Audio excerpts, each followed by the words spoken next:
Human, un podcast radio dédié à l'actualité et aux grands enjeux internationaux au travers du regard des acteurs de l'humanitaire. Une émission présentée par Pierre-Alain Gourion.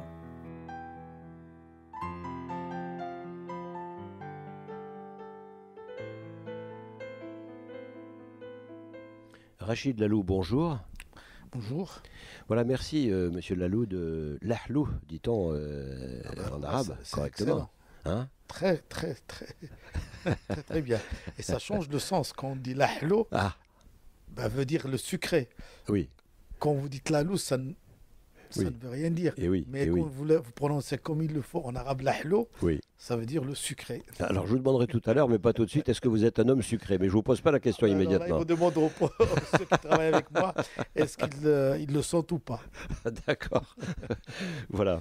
Donc merci de me recevoir au siège du Secours islamique France pour cette émission Human qui a la volonté de décrire l'actualité internationale dans ces crises commentée par des acteurs de l'humanitaire. Et j'ai donc pensé que, parmi les acteurs de l'humanitaire en France, dans ce pays, et sans doute en Europe et dans le monde, le Secours islamique France occupait une position doublement originale, m'a-t-il semblé.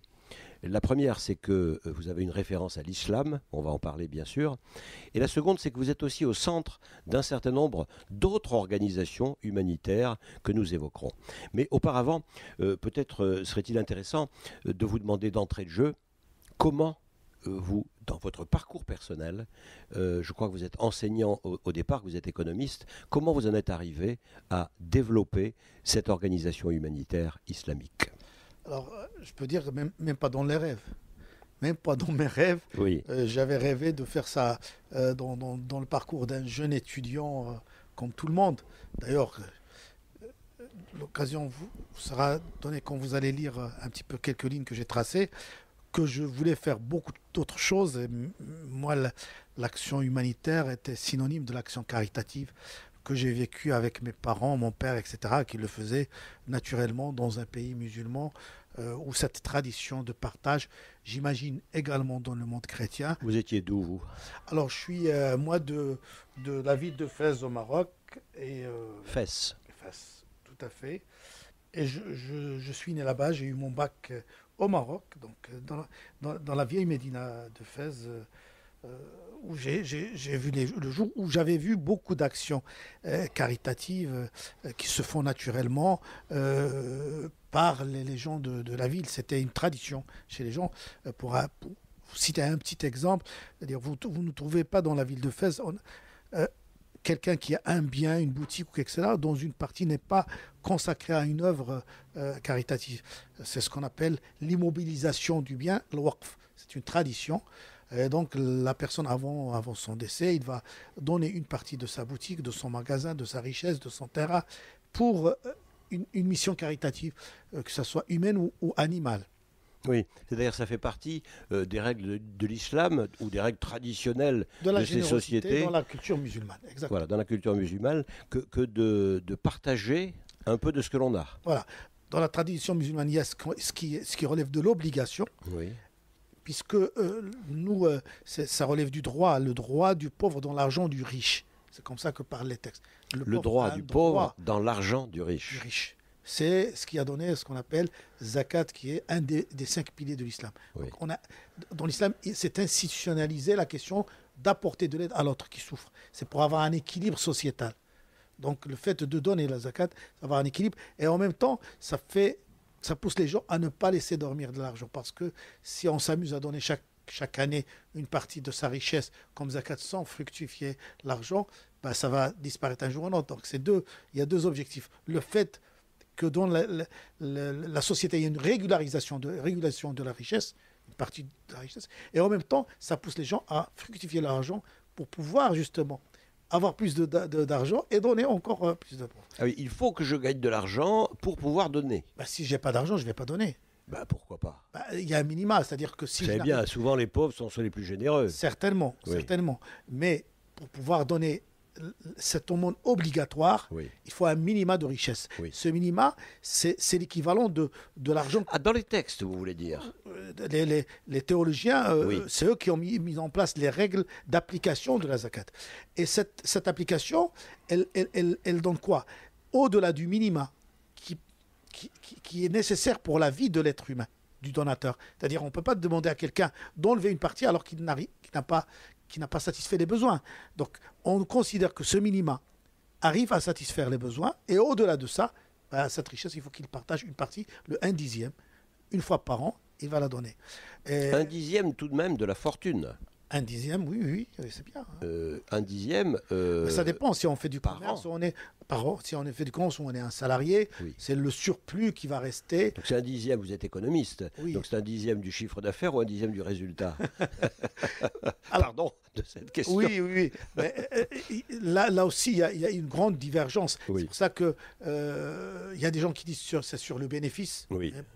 Il se peut qu'on n'a jamais fait de bénéfice. Oui. Donc la richesse continue à augmenter. Vous savez que les entreprises peuvent se mettre toujours en déficit alors que Bien sûr. la richesse augmente.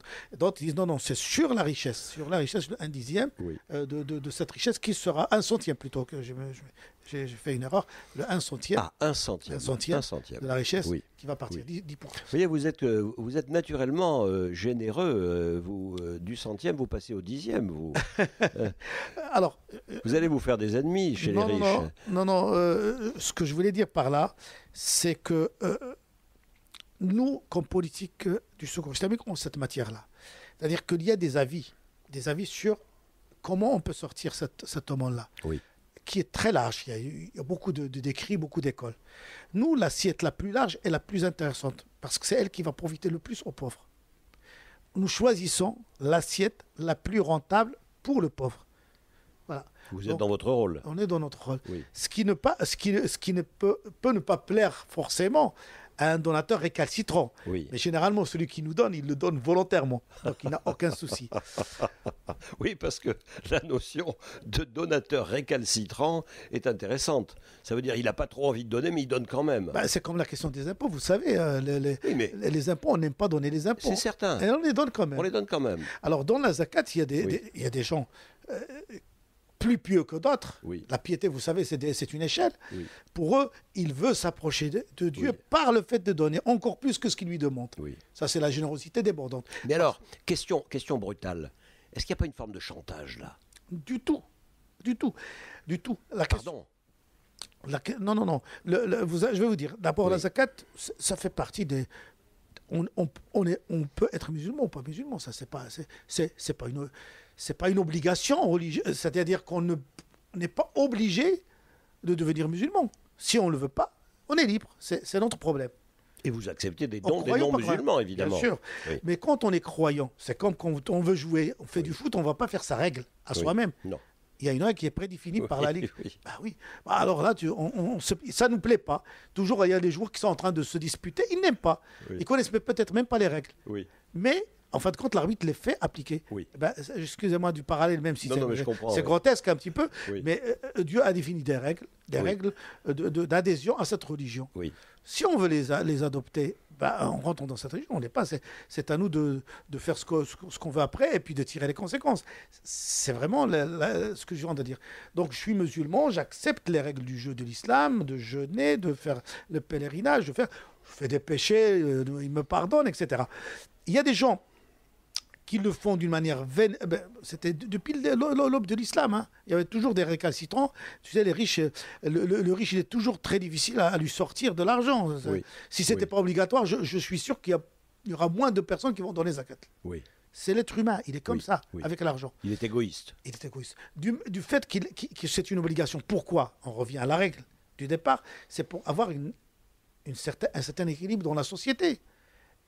Cet équilibre, c'est que ces pauvres-là, au lieu de rester dans la misère, il y a une partie de la richesse qui leur revient de droit. Et ce droit-là, il est la panoplie des personnes qui ont le droit, il n'y a pas que le pauvre. Il y a beaucoup de catégories de personnes qui peuvent bénéficier. Quelqu'un qui tombe dans la faillite, etc., qui a besoin de trouver une vie, etc. Donc, elle profite à des tranches de personnes qui sont en difficulté. Donc, l'idée de l'islam, c'est d'avoir une société juste. Et s'il ne la rendait pas obligatoire, il y a des musulmans, ils disent je suis musulman, mais je ne veux pas faire la prière. Donc l'être humain, il est toujours attiré par le fait de la paresse dans les droits, dans les devoirs plutôt. Vous comprenez? Mais il y a des incitations en plus de ça. L'islam, il incite énormément à partager pendant le mois de Ramadan, etc. Donc la générosité, elle est plus... Et c'est pour ça que ces gens-là qui donnent une partie de leur richesse, moi j'ai parlé du Maroc, mais il n'y a pas que le Maroc, c'est historique, pour une œuvre, c'est volontaire. C'est en dehors de cette obligation de l'aumône, parce qu'il veut, avant sa mort, qu'il y a une certaine continuité de faire du bien.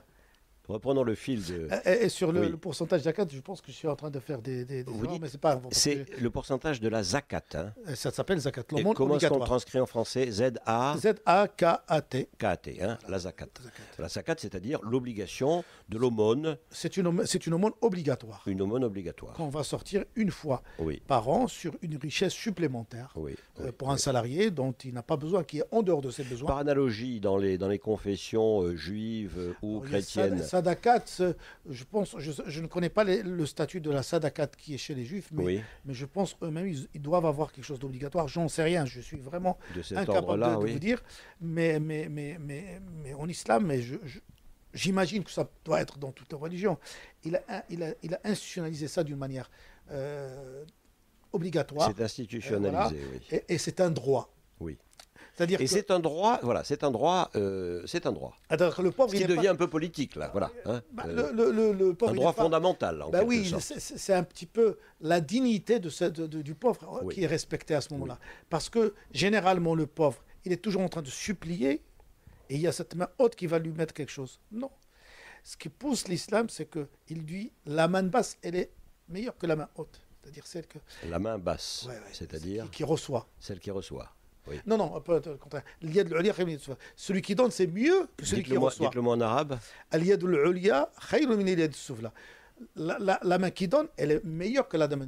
Ça veut dire qu'on pousse l'être humain à quand même essayer de travailler pour que ce soit cette main haute qui donne et qui ne soit pas toujours en train de quémander. Oui. Ça veut dire quoi? Ça veut dire qu'on pousse l'être humain à travailler. Oui. La paresse n'est pas acceptée. Ah oui. Ça, c'est du côté de celui qui donne. Travaille et tu pourras donner. Et tu pourras donner. Travaille, gagne de l'argent et tu pourras donner. Je vais raconter une petite... Pour un petit peu illustrer ce que je viens de dire, il y a un pauvre qui est venu voir le prophète, il lui dit, bon, je n'ai rien à manger, etc., ma famille, etc. Les compagnons étaient là, chacun lui a ramené, c'était les dates, il lui a ramené un certain nombre, il lui a dit, voilà, tu prends une partie, tu vas nourrir ta famille, le reste, tu vas le vendre, tu t'achètes une hache, une corde. Ça, c'est qui parle? C'est Mohamed? Le prophète.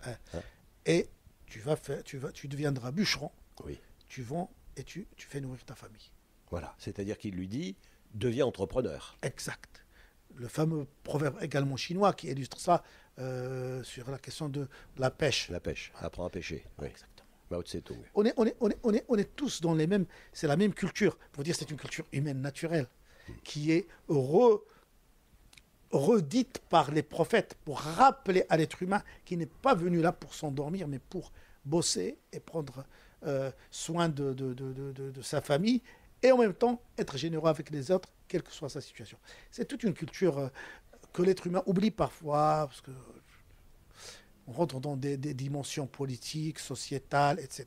Oui, parce qu'en même temps, cette obligation de don, cette obligation d'aumône, vous le rappeliez, 10%, pardon, rejoint quelque part, et là c'est aussi à l'économiste que je m'adresse, la redistribution des revenus des sociétés, des welfare states, des États pas généreux, mais enfin qui obligent, qui amènent par la loi à une répartition des revenus, à une redistribution des revenus. Et pour dire, les Nations Unies se sont intéressées à cette question de la zakat. Mais bien sûr. Ils savent qu'il y a des pays riches musulmans qui a une zakat énorme qui sortent et ça peut être une des revenus. On avait vu ça au Forum mondial humanitaire de la Turquie, où les agences des Nations Unies s'intéressent à la zakat pour pouvoir la prendre et la redistribuer dans les crises. Parce qu'on a observé que c'est quelque chose de très très important comme ressource libre pour faire de l'action humanitaire. Voilà. Alors revenons, Monsieur Lahlou, à votre cheminement personnel. On était parti de là. Donc Fès, un lycée, peut-être un lycée français de Fès. Non, j'étais dans un lycée marocain. Oui. J'ai fait des études d'économie. Oui. Et puis après mon bac, je suis arrivé à Nancy. On était un groupe de scouts parce que j'étais dans le mouvement scout. Chacun est parti pour faire la pharmacie, médecine, mais on était des amis. On est resté en groupe et puis voilà, on s'est suivis dans cette belle ville de Nancy, étudiante, très froide, et où j'ai obtenu ma maîtrise d'économie, option gestion des entreprises. Puis après, j'ai fait des études d'expert démographe à l'Institut de démographie de Paris, où j'ai obtenu mon diplôme d'expert démographe. Puis j'ai entamé des études de recherche, DEA et recherche, que je n'ai pas terminé parce que après, quand on est pris par les obligations, j'avais une famille, je devais travailler, etc. Et puis après le secours, cette aventure qui m'a fait un petit peu passer la question de soutenir ma thèse au énième plan. C'était quoi cette thèse Alors c'était Oui. de la démographie économique, Oui. je l'ai fait sur un sujet qui concerne la planification familiale. D'accord. Voilà. D'accord. Donc voilà. Donc à ce Que j'ai moment-là. jamais soutenu. Oui, mais bon, ça c'est. Alors à ce moment-là, j'étais enseignant, j'étais Oui. très content, heureux, parce que Oui. j'adore ce métier-là, je l'adore toujours. Que je réussissais très très bien, parce que j'aime bien le contact avec les gens. Et j'étais contacté par un monsieur qui me proposait de mettre en place une structure qui existait en Angleterre et qui s'appelait Islamic Relief, en Grande-Bretagne. Qui s'appelle comment? Islamic Relief. Oui. C'est une organisation britannique, voilà. D'accord. Islamic Relief. Oui. C'est une organisation britannique qui a vu le jour en 84 en Grande-Bretagne avec la crise de la famine en Éthiopie, si vous vous rappelez, en 84. Je pense qu'on se rappelle D'accord, oui. 84, ces images-là catastrophiques. Oui, C'était oui. le temps de Nouméry. Oui. Et petit à petit, l'initiative, c'était une initiative de médecins. Ils ont vu qu'ils voulaient mettre en place une organisation. Elle a grandi en Grande-Bretagne. Ils avaient des dons qui venaient de toute l'Europe. Ils ont dit pourquoi pas ouvrir des Islamic Relief un petit peu partout, en Europe, en Occident et aux États-Unis. Donc, j'ai accepté à la fin, parce que je ne vais pas prendre beaucoup plus de temps pour expliquer. J'ai accepté à la fin de... Non, mais c'est intéressant, vous savez, on peut prendre. J'avais refusé. Parce qu'il n'est pas inintéressant de voir de quelle manière les ONG se constituent. Alors, j'avais refusé parce que c'est vrai que moi, j'avais ce côté inné chez moi d'apporter de l'aide aux autres. Donc, nous, on était, si vous vous rappelez, c'était en 91, 90, 89, c'était cette guerre d'Afghanistan où il y avait une générosité en France débordante de tous les Français pour soutenir ce qu'on appelait les Moudjahidines, qui c'était à ce moment-là quelque chose de... Je me demande encore pourquoi d'ailleurs. Vous voyez, si longtemps après, je me demande pourquoi il y a eu, pardon, hein, on prend des chemins de traverse, puis on reviendra à notre propos initial. Pourquoi il y a eu cet engouement à l'époque chez les Français? Alors c'était la Russie. C'était l'URSS plutôt. Oui, c'était une réaction contre l'invasion de l'URSS d'un pays afghan, des Afghans. On a vu ces pauvres Afghans, des Bédouins qui n'ont rien demandé à personne. Et tout d'un coup, on vient d'installer un régime communiste, dur et pur, etc. C'était la réaction, en fait. C'était la réaction menée par les États-Unis. À ce communisme envahissant menée par les États-Unis. Impérialiste. Et l'Arabie Saoudite, qui était dans la contribution et financière et autres. L'Arabie Saoudite était de quel côté? Des États-Unis, bien sûr. Bien sûr. Qui fournissait avec les États-Unis le plus gros de l'argent nécessaire à cette guerre que menaient les Afghans. Plusieurs groupes. Le plus connu chez nous, c'était Massoud, le commandant Massoud. Dieu ait son âme. Mais d'autres qui venaient en France. La France était parmi les pays qui soutenaient la rébellion ou les Moudjahidines. Beaucoup de gens sont partis, des médecins de France, toutes les organisations. Moi ce que je faisais avec mes amis, c'est qu'on participe à l'élan de générosité pour venir en aide aux familles qui avaient des millions au Pakistan, qui manquaient de tout. Mais il y avait une générosité mondiale. Il y avait une générosité débordante mondiale pour soutenir justement les Afghans. Alors, Rachid Lahlou, on va faire une première pause musicale. Comme on a été très vite pour cet entretien, je n'ai même pas eu le temps de vous dire que je sollicitais mes invités en leur disant « Proposez-moi une musique ». Et cette musique, on la mettra en post-production à l'intérieur même de notre interview pour un peu détendre les oreilles de nos auditeurs. Comme ça, est-ce que vous auriez une musique qui vous viendrait à l'esprit, que l'on pourrait a posteriori trouver sur Internet facilement? Alors, pour me faire plaisir ou pour, pour vous faire plaisir, on a parlé de la ville de Fès. Oui. Et je pense il y avait un monsieur qui s'appelait le maréchal Lyoté. Oui. C'était le premier gouverneur qui a gouverné le Maroc au protectorat, sous protectorat. Et qui est parti dans cette ville-là, où il a signé l'acte de protectorat après avoir vaincu toute la résistance, et qui était surpris par la beauté de la ville. Parce qu'il y a un livre d'un Français, je ne me rappelle plus de son nom, qui a écrit « Fès avant le protectorat ». Il a découvert que c'était un petit paradis qui existait, parce qu'on pensait de Paris que c'était un désert. Et Lyoté a écrit, en parlant français, me dit « Excusez-moi, vous m'avez envoyé en disant que c'était des indigènes ou pas indigènes, etc. » J'ai trouvé un pays, un gouvernement, ils ont de la diplomatie, ils ont une administration. C'est une ville des mille et une nuits, avec ses jardins, ses palais, ses châteaux, et qui avait le premier pays qui a reconnu l'indépendance des États-Unis. Ce n'est pas rien quand même, le Maroc. À ce moment-là, il a adoré la ville. Le Maroc est le premier pays qui a reconnu l'indépendance des États-Unis. Des États-Unis. D'accord. Parmi les premiers, en tout cas, premier qui a reconnu l'indépendance des États-Unis. Mais le Maroc à l'époque n'était pas indépendant. Si. C'était un protectorat français. Non, avant le protectorat, l'indépendance des États-Unis. Oui, d'accord. Non, c'était avant, et avant le protectorat, il a reconnu. Pour les centenaires, les États-Unis ont offert un bateau école au Maroc. C'est une petite histoire. L'essentiel, c'est que Lyoté, tellement il a adoré cette ville-là. Oui. Malheureusement, pour moi, il l'a également détruit, puisqu'il a déplacé la capitale de Fès à Rabat.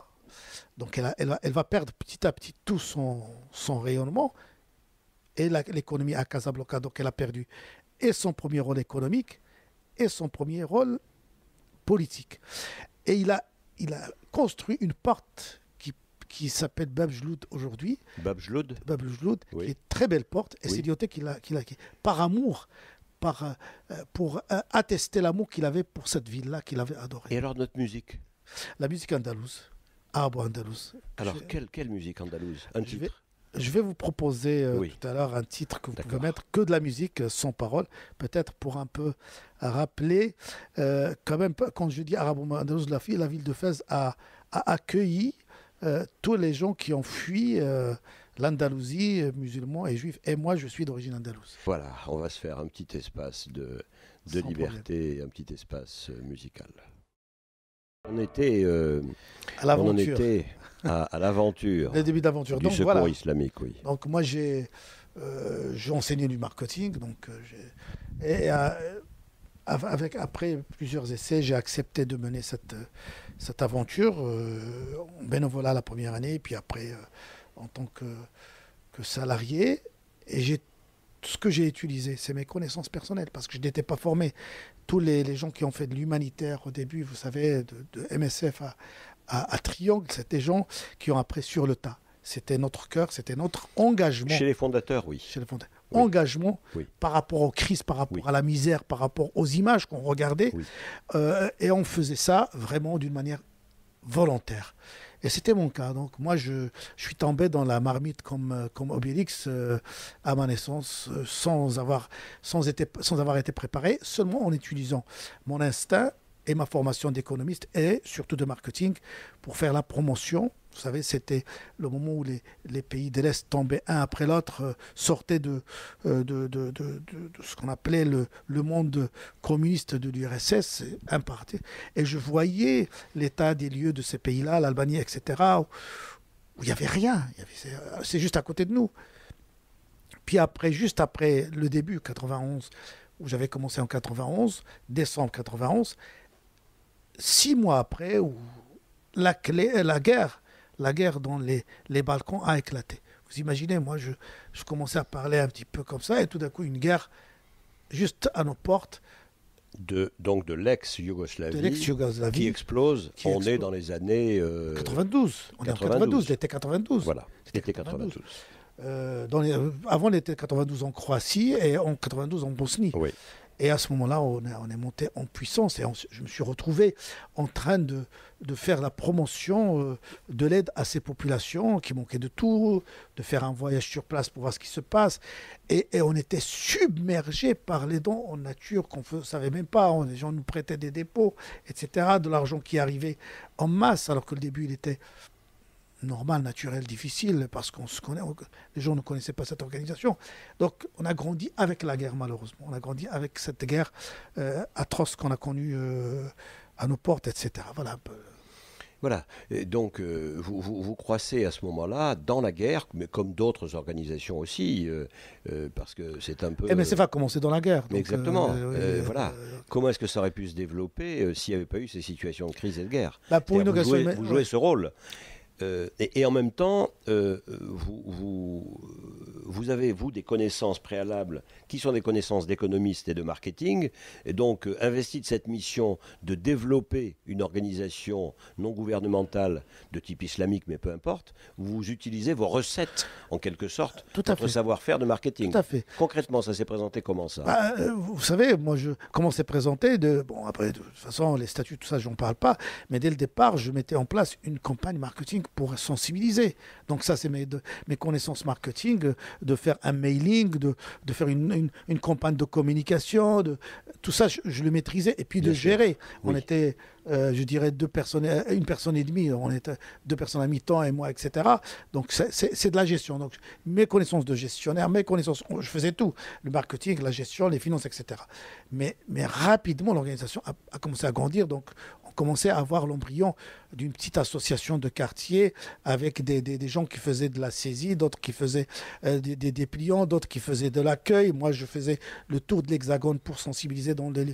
On a commencé par les mosquées, naturellement, pour aller sensibiliser les gens, me donner 5 minutes pour parler aux fidèles. Alors ça, en 5 minutes, il fallait parler rapidement, mais d'une manière précise de ce que je veux faire, ce que je dis, parce que les gens sont impatients, parfois 2 minutes.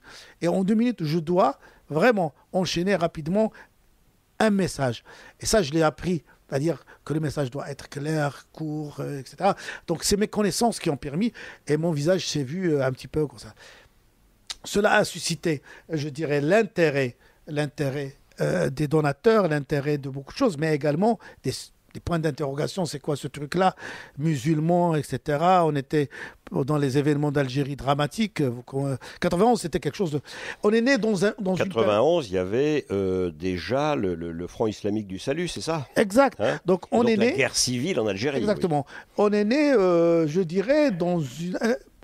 On n'aurait pas choisir le pire des moments pour naître en France. Oui. Parce que la particularité, c'était en France. Mais sans le pire, vous n'existeriez pas.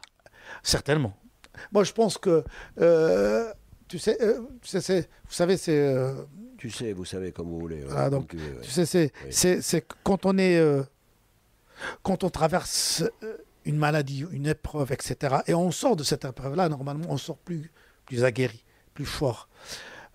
Au départ, quand on avait ces problèmes, la 91, les attentats de Paris et la guerre en Algérie, je ne sais pas si on l'appelle la guerre ou les événements d'Algérie pour ne frustrer personne, c'était lourd. Et tout ça, c'était Mitterrand, la guerre des Balkans, l'implication de Mitterrand d'une part ou d'une autre, d'une manière ou d'une autre, négativement pour moi, dans cette guerre-là.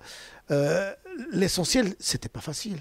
C'était énorme. Alors qu'on a une petite structure qui commence à naître dans des événements dramatiques. Et de point de vue sécuritaire, c'était pesant.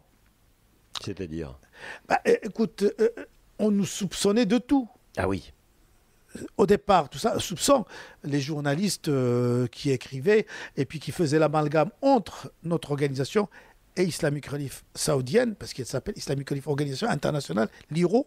Ah, il y avait aussi un Islamic Relief. Elle existe toujours. D'Abu Dhabi, non Non, de l'Arabie Saoudite. Pardon, d'Arabie Saoudite, qui est d'une nature un petit peu différente. Alors, IRO, c'est pratiquement étatique. Oui. Parce que dans ces pays-là, il n'y a pas d'organisation non gouvernementale. D'accord. C'est une émanation de ce qu'on appelle la Ligue islamique mondiale qui avait un bureau à Paris dans le temps du rayonnement de l'Arabie saoudite en France. Donc il y avait un bureau de la Ligue mondiale islamique et elle est sous la tutelle de la Ligue islamique. D'accord. Elle a grandi. Alors, elle a servi à toute l'aide qui partait à l'Afghanistan. L'aide humanitaire, et puis après soupçonnée pour autre chose. Je ne sais rien, moi. Je n'ai jamais su. Mais elle existe toujours, mais elle n'a plus la dimension qu'elle avait. Elle dominait l'action humaine. Elle avait d'énormes moyens. Elle concurrençait les plus grandes organisations humanitaires occidentales. Et donc vous, jeune organisation, Une petite, certes, rien du tout. partant du terreau. En anglais, on avait une partie du nom Oui. qui se ressemblait. Oui, Et le journaliste, non, qui cherche plutôt la petite bête que de savoir je comprends. qui nous sommes, Oui, Hiro, etc. Donc il va écrire tout l'article sur Islamic Relief D'accord. saoudienne, D'accord. la taxer de tout ce qu'on va voir après le 11 septembre. Mais ils ont un bureau à Paris. Donc et quand elle est publiée, vous savez, elle est reprise après par tous les journaux. Quand ils veulent faire un article, ils vont chercher, ils vont trouver Boum. qu'il y avait un article et reprise tout le temps. Eh oui. Même si on a gagné, et après on a passé notre temps dans les tribunaux. On a gagné tous les procès, mais pour montrer de A plus B que c'est pas nous. Parce que dès votre jeune âge, en tant qu'organisation, vous avez subi aussi donc vous dites devant les tribunaux, c'est-à-dire on vous a poursuivi. Pourquoi? Non, Pour quel on a motif? poursuivi, nous. Vous avez poursuivi. Ah, tous les journalistes Ah, qui... vous avez poursuivi les journalistes sur le terrain de la diffamation, etc. diffamation. Parce que, alors, on va parler ici de votre identité, parce que vous considérez que pour être né sur le terreau de l'islam, qui est votre, je ne sais pas comment il faut s'exprimer, votre base de départ en quelque sorte, votre ADN initial, historique, mais vous vous considérez comme laïque. Alors, nous sommes dans un pays laïque. Oui. Donc, naturellement, nous sommes une organisation à base confessionnelle. Oui. D'accord. Mais aujourd'hui, on a 28 ans, donc on est en train de parler après avoir eu des cheveux blanches. Je comprends. Ce qui n'était pas le cas. Donc, on a Oui. mûri, etc. Notre organisation, mais dès le départ, nous sommes une organisation islamique. Et islamique commençait à avoir une définition négative. Plus tard, pas en 91. Oui. Pour le dictionnaire de 91, Oui. c'est référence à l'islam. Je comprends. Après, islamique est devenu extrémiste. Islamiste. Islamiste. Ouais. Donc le parallèle, elle était rapide. Et puis, rappelez-vous, la France en 1991, on était sur la question du front en Algérie, sur les attentats à l'Iran, etc. Donc il y avait tout un climat d'hostilité, etc. en France. Et tout ce qui Pasqua, l'ère Pasqua, tout ce qui est relié ou lié avec les organisations musulmanes, les associations musulmanes, est considéré que potentiellement ce sont des intégristes, etc. Donc c'est ce climat un petit peu... Comment est-ce que vous avez réussi à tracer votre chemin et quel est votre chemin ici? Vous avez commencé à l'expliquer en disant à base confessionnelle, certes, mais... Alors comment on a sur deux choses. D'abord, qu'on était sûr de notre mission. Je voulais rappeler que c'était seulement en France que ça se passait, parce qu'Islamic Relief, on était lié à ce réseau, Oui. à ce moment-là. Partout, elle était la bienvenue. Mieux que ça, elle était très considérée. En Grande-Bretagne, c'est le prince héritier qui prend, donc le Premier ministre, Tony Blair, qui fait des éloges sur Islamic Relief, des dons de l'État, etc. Aux États-Unis, et j'en passe. Il n'y a que la France. Et on se moquait de nous, en quelque sorte. C'est quoi ce pays-là? C'était le début également de la question du foulard. C'est un climat quand même assez où là, on s'est retrouvé dans un climat où il ne faut pas naître ce jour-là. Mais malheureusement, c'est pas. À cause de quoi? À cause de la tradition. À cause de cette lecture française, laïque, extrémiste. Voilà, laïcarde, oui, extrêmement laïque. Exactement. Oui, et ce climat, je ne sais pas, etc. Et ça nous a fait quand même grandir dans la difficulté, mais avec des reins solides. Voilà. Alors, on va poursuivre dans cette direction parce que ça m'intéresse bien de connaître votre spécificité, votre cheminement qui est original, qui est particulier et qui est d'autant plus particulier qu'on est en France et que vous êtes inscrit dans le paysage français. Mais auparavant,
Voilà, on est dans une sorte d'antithèse musicale entre les origines musicales rabo-andalouses, Fès, le Maroc, et puis la France, la laïcité, la centralisation française, et puis voilà, une autre musique qui est une musique classique occidentale.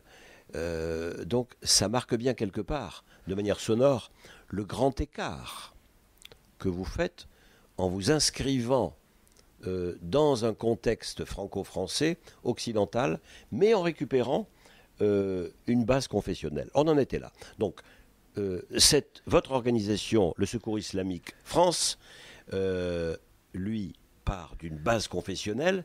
Qu'est-ce qu'il rajoute et quel est son ADN aujourd'hui, sa spécificité aujourd'hui? D'abord, ce n'est pas un grand écart. C'est pas un grand écart, c'est une richesse. Et c'est un continuum. Parce que je considère que la musique andalouse, en Andalousie, puisque vous savez, tout ce qu'a connu l'Occident plus tard est venu de ce mixage et de cette transmission de connaissances qui est venue de Cordoue, etc., vers l'Occident. Donc la musique andalouse, selon des chercheurs, peut être également l'origine de la musique classique occidentale. Il peut y avoir un continuum. Et donc je me suis dans le continuum, dans le confort. Je pense que la richesse aujourd'hui, c'est qu'on on était enfermés dans des frontières imaginaires, etc., qui nous masquaient la proximité qu'on peut avoir avec l'autre, qui est différent de nous. Mais la différence, elle est minimale. C'est la différence de cheveux, de couleur, je ne sais pas quoi, etc. Mais on a toute cette richesse humaine qui est innée. Quand on est né, on n'est pas né, on est né pareil, en quelque sorte. Après, on se forge un petit peu, etc.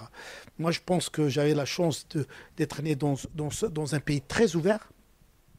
Le Maroc, historiquement, était très ouvert, indépendant, mais très ouvert. On est à 12 km de l'Espagne. Il y avait de va-et-vient. Je vous ai dit que je suis d'origine andalouse, mais mes ancêtres sont venus du Moyen-Orient pour l'Andalousie, et puis traverser dans des circonstances pour atterrir à Vous avez pu retracer l'histoire des ancêtres. On a des écrits. Il y avait des écrits. Il y a des écrits transmis, etc. Une famille qui venait donc du Moyen-Orient, voilà. Qui a émigré en Andalousie, mais alors ça c'est dans les années au XVe siècle. Exactement. Mon grand-père, mon grand-père maternel, elle est d'origine de Médine, d'Arabie Saoudite, qui a vécu en Andalousie. Et puis après, ils sont venus dans la ville de Fès. Et là, vous avez des documents. Des documents, bien sûr. Des documents qui l'attestent. On est loin du Secours islamique. On est loin de tout cela. On revient intéressant. Pour vous dire que c'est une richesse. On a traversé les frontières. Vous considérez que c'est une richesse et qu'on n'est pas dans le grand écart, on n'est pas dans la contradiction. C'est un continuum. Je suis le chemin de mes ancêtres. Ils ont fait cette traversée de l'Europe pour atterrir au Maroc. Je reviens. Mon grand-père, il a. Et vous faites comme les saumons, vous faites le chemin inverse, c'est ça? Voilà. Mon grand-père, il a participé à la construction de la grande mosquée de Paris. Parce que c'était un grand artisan de la ville de Fès. Le monde est petit. Mais oui. L'essentiel, c'est que moi, je considère que après, on a défini tout ça. Les fondements humanitaires de l'islam ne sont pas en contradiction avec les valeurs universelles. Elles sont en parallèle avec les valeurs universelles humanitaires et ils les enrichissent. Donc pour moi, il n'y avait pas d'obstacle, de difficulté de tout ça. Et ça, on l'a écrit. Et donc on s'est retrouvé naturellement en conformité et à l'aise avec tout ça. On a tout simplement recentré, c'est-à-dire que le Secours islamique est une organisation humanitaire. Dont les fondements sont dans les valeurs humanitaires musulmanes. Point barre. Nous faisons de l'action humanitaire. Cette action humanitaire, elle est universelle. On aide tout le monde, sans distinction. On n'a pas de message religieux. Attention, on n'est pas dans le prosélytisme. On est dans la transmission de tradition même française de l'action humanitaire universelle dans le monde. On s'inscrit naturellement dans ça. Et ça, c'est toutes ces difficultés qui nous ont fait grandir et qui nous ont fait mûrir également. Et au lieu de dire que la laïcité, pour moi, était un obstacle, même si j'ai connu énormément de difficultés, même, je dirais, psychologiques, etc., dans ce parcours chaotique, mais ça m'a fait également, aujourd'hui, grandir. Et je ne vois que le positif. Je dis, c'est la laïcité à la française, en éliminant les deux extrêmes. La laïcité à la française, etc., m'a permis également d'interroger mes connaissances, ma religion, pas mal de points pour les faire évoluer, sans nier quoi que ce soit.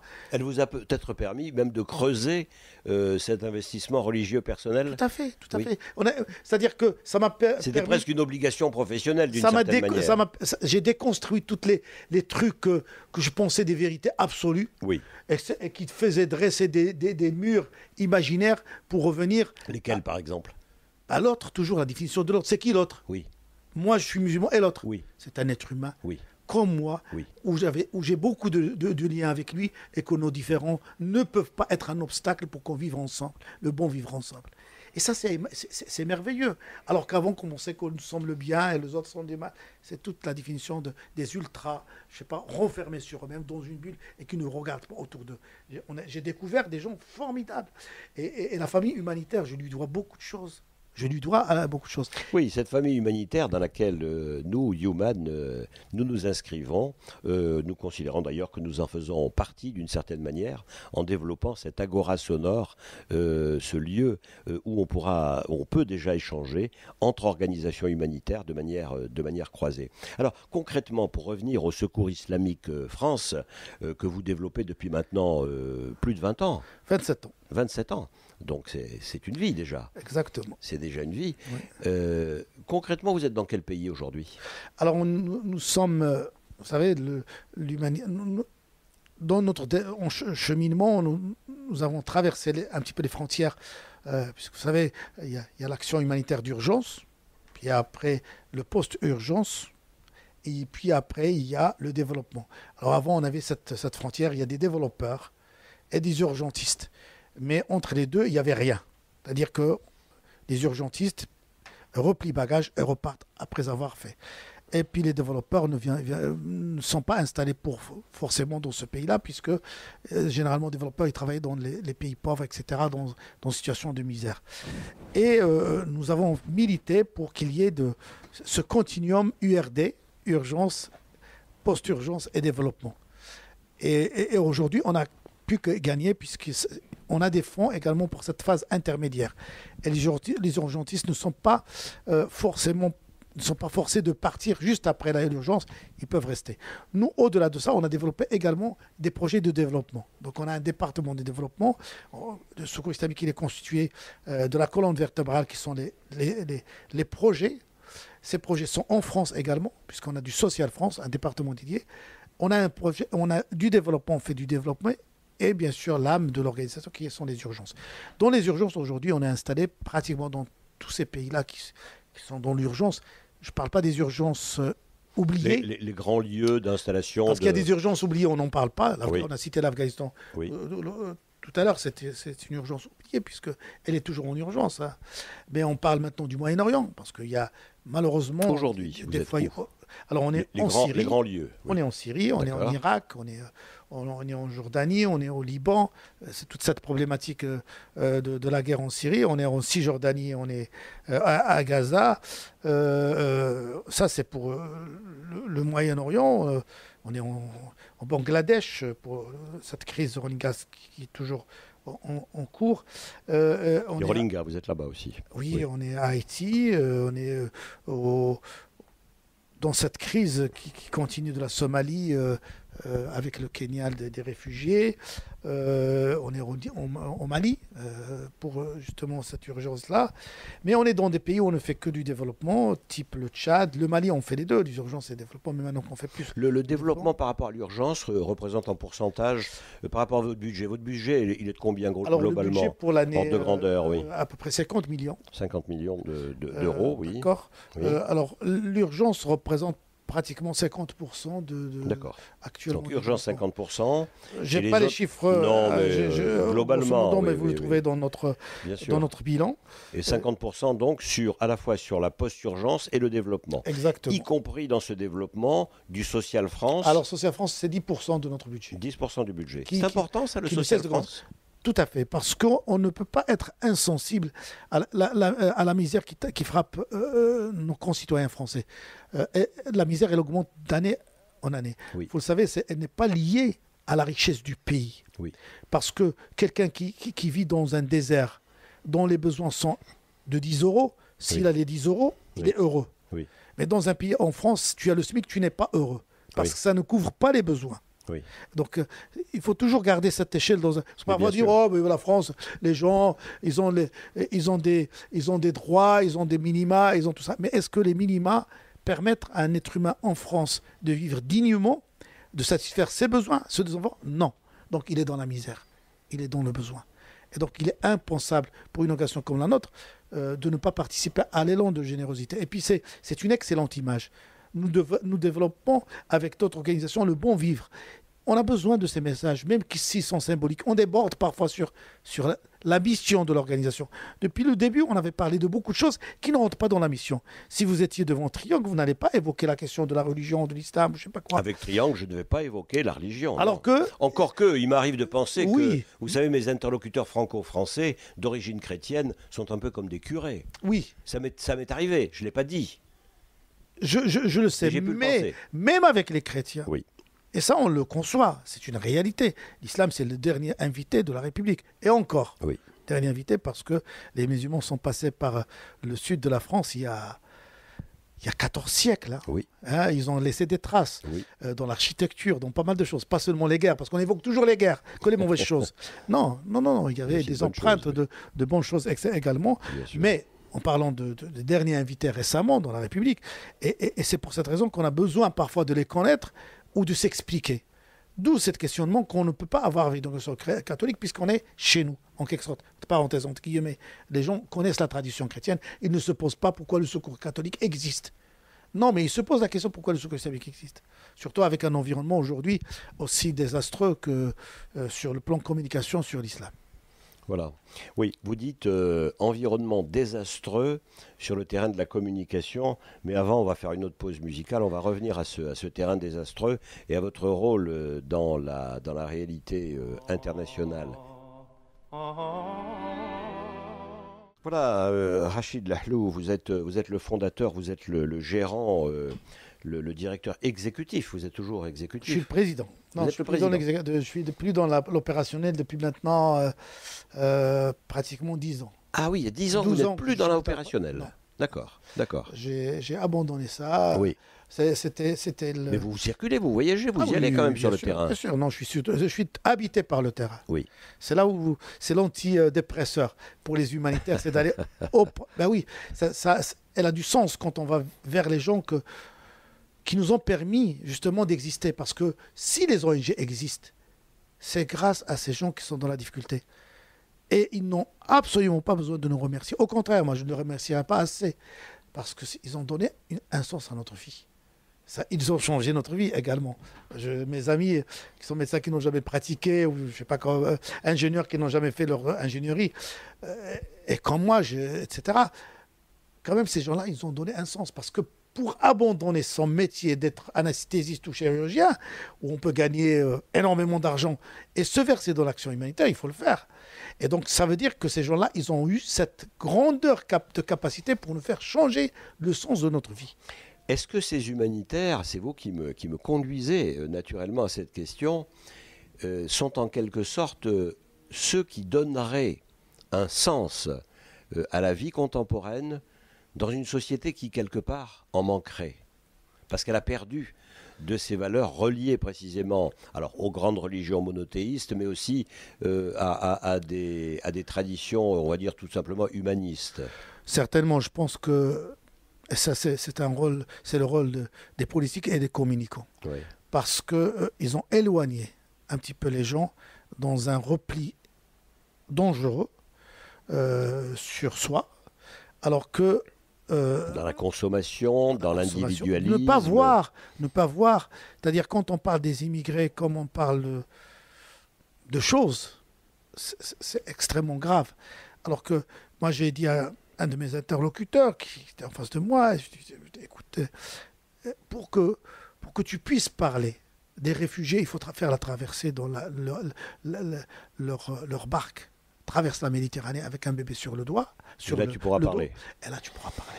Tu me diras après qu'est-ce que tu penses des réfugiés. Parce que je connais des journalistes ils étaient transformés dans leur mission de journaliste quand ils étaient dans ces situations. J'ai vu des films, des photographes. Ça a changé leur vie. Leur vie a changé totalement. parce qu'on ne peut pas être insensible. Même quand on est sur un rivage, même quand on voit maintenant des gens qui essaient par tous les moyens de traverser la Manche pour aller en Angleterre, des enfants de 4-5 ans, qu'est-ce qui pousse quelqu'un de quitter sa famille, de traverser le désert, par exemple, de Burkina Faso, du Sénégal, du Mali, du Niger, toute cette frontière algéro-marocaine, parfois avec un bébé, et après, passer par une case prison, ou je ne sais pas, des années, pour essayer de traverser la Méditerranée, ou j'en sais quoi, et pour... Est-ce qu'on imagine ça? Et il y a des journalistes que je remercie infiniment qui ont essayé de restituer, mais ils sont peu de journalistes qui ont fait ça. Et donc, quelqu'un qui parle de cette manière, je lui dis, essaye de traverser naturellement, et même pas. Vas-y, va voir. Va voir. Ouais. Et à ce moment-là, on va parler. Donc, ce sont des êtres humains avant tout. Et l'être humain, sa nature, c'est l'immigration. C'est après la Seconde Guerre mondiale qu'on a commencé à dresser des frontières réelles, non filtrantes. Mais avant, l'être humain, il était libre de traverser les frontières, de changer de vie, de changer d'air, etc. pour n'importe quelle raison. Combien de Français aujourd'hui ont envie, ou ils ont toujours envie de traverser les frontières et de sortir de la France parce qu'ils veulent trouver autre chose par ici. Ils veulent refaire leur vie parce qu'ils ont, pour des raisons économiques, non économiques, de revenir à la nature. Énormément. C'est la nature humaine de vouloir changer de pays, d'endroit, d'environnement, de bouger. Oui. Et aujourd'hui, on veut dire non. On veut changer la nature de l'être humain. On veut mettre des frontières. On veut mettre des murs. On veut mettre des murs. Des murs construits à des milliards entre le Mexique et les États-Unis. Oui. Quelle folie. Quelle absurdité. Alors qu'on vient de faire tomber un mur de honte, celui de Berlin. Oui. On veut reconstruire des murs de honte encore aujourd'hui. Alors, Rachid Lahlou, parce qu'on arrive, vous savez, c'est passionnant avec vous de bavarder, on pourrait rester toute l'après-midi. Je suis un vieux bavard. Mais oui, mais enfin, il y a du contenu. Vous voyez, il y a des bavards, avec qui on dit c'était agréable de discuter avec vous également. Vous étiez extraordinaire également. Pour susciter toute une discussion, il faut deux. Oui, il faut être deux. Il faut être deux, c'est l'échange. Alors, dans cet échange, puisque on est sur le chemin de la fin et nos 3 quarts d'heure s'épuisent, comment est-ce que vous voyez l'avenir? En d'autres termes, on est en France. On est en Europe, on est au nord de la Méditerranée. On peut même rester dans le bassin méditerranéen, mais non, on a toute la planète, allez, c'est plus vaste. Comment vous voyez l'avenir? Parce que c'est intéressant, vous êtes dans une organisation non gouvernementale, vous connaissez toutes les autres organisations gouvernementales, et vous êtes bien placé pour le faire parce que vous êtes au centre d'une coordination d'organisations non gouvernementales, et bravo pour cela. Comment on anticipe, comment on voit les choses évoluer? Cette crise migratoire, ces difficultés dans les banlieues ici en France, où certainement vous jouez un rôle formidable, essentiel, parce que ça montre une autre image justement de l'islam.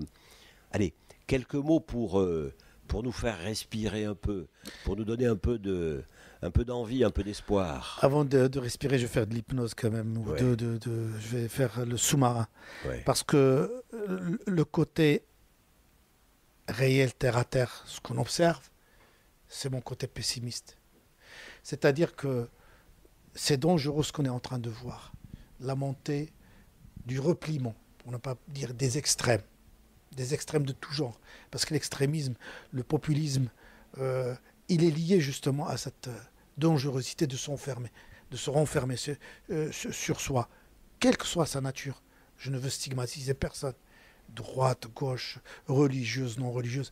Toutes les religions, sans exception, se replient sur elles-mêmes, etc. Vous voulez dire actuellement? Je parle actuellement. Oui. Et ça fait peur. Oui. Et ça fait peur parce que... C'est-à-dire le repli identitaire, le repli sur des comportements, communautarisme, le vêtement, etc. Exactement. Etc. Tout ça. Ça fait peur parce que ça peut donner une lecture pessimiste de l'avenir. La montée en puissance de conflits. Parce que quand on revient à la nature des 2 guerres, elles étaient rien du tout. Les 2 guerres, ce sont Vous parlez des 2 guerres mondiales.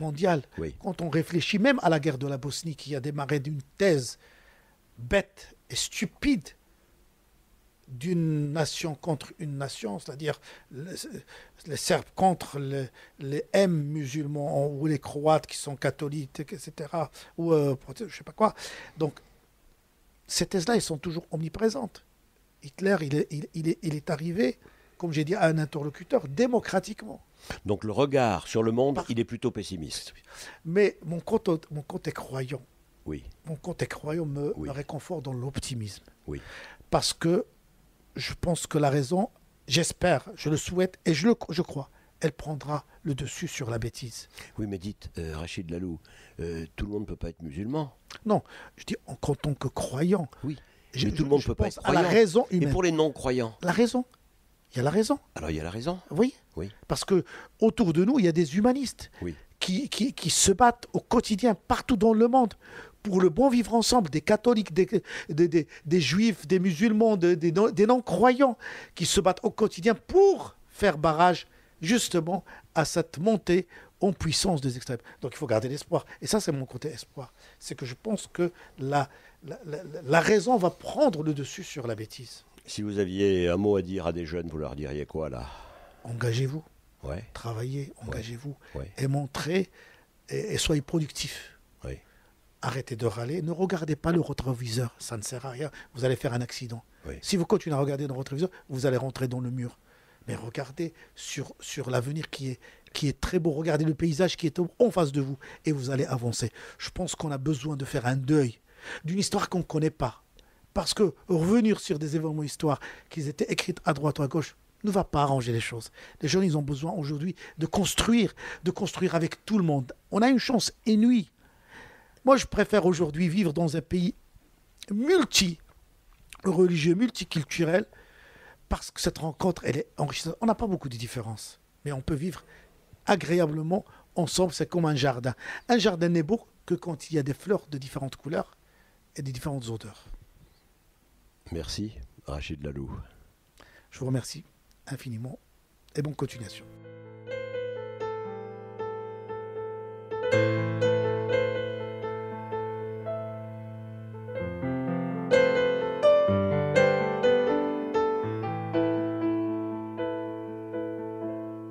Human, un podcast radio dédié à l'actualité et aux grands enjeux internationaux au travers du regard des acteurs de l'humanitaire.